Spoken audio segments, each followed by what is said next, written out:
bwe nagezezaako okuggala oluggi embuyaga n'ensinga amaanyi n'enkuba n'enkasuka wansi ebbulooka zonna nnyumba yonna bwe yavudde emabega bweti bwe yantuddeko.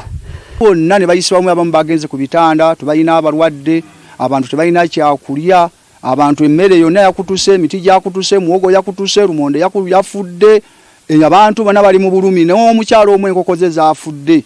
Ennyumba zonna ziri ku ttaka, ebisolo biri ku ttaka, twafiiriddwa ebintu bya bukadde na bukadde. Naye neebaza nnyo Ajati Aisa Kabando omubaka waffe gwe twalonda ngafa ab'e Butambala. Kufiirwa kwa maanyi.